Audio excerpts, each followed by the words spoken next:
I went to the Rose Bowl Flea Market, and this is my haul.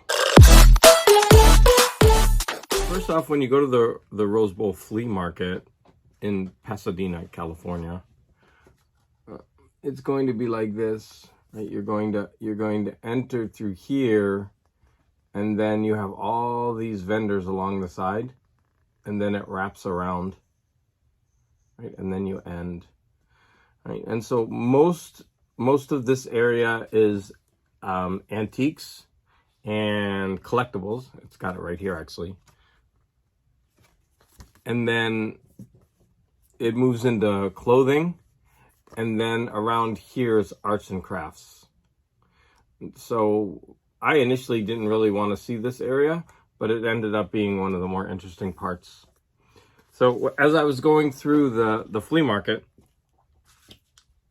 I was looking for comic books and records. And this time, when I've seen people advertise for comics before, but I didn't see much at this place. Just a couple of vendors with a box here or there. And it was the same with albums. I would go and see some people with boxes, and the albums were all beat up, and they would be $5. But I did find a couple of vendors who were record sellers, and they go to different places, and their albums are actually really nice. In fact, I stopped and talked with them, and they were two that I mainly shopped at. They were surprised at the albums I was choosing because they're older, and they're like, oh, most people don't pick these anymore. So today I'm just going to showcase what I bought, and then in a future video I'll go over the records and what style they are, and the information of the artists.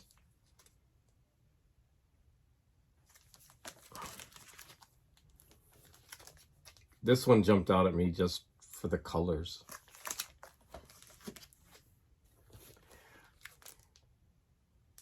This one is pretty interesting. Movie score. I'm also going to talk about a Grail. It's going to be the last album that I show. This is an album I never thought I would have in my collection. I'm going to make a separate video on it. I got it for $5. I wasn't sure when I was there if it was the right one because it's been reissued. But I did look it up, and it seems like it's an original. Now, the vinyl itself has a lot of cracks. Not cracks. Crackle and pop on it. I don't mind because I never thought I would have this. So I got it. I left the sticker on. I got it for $5. And here is the number that is online. And it does seem like it's an original pressing, and supposedly this is marked as one of the greatest recordings, probably the greatest recording ever put.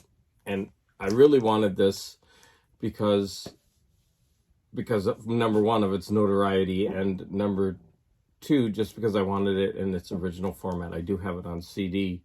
And it's a great recording. So anyways, I was very happy to get this in my collection.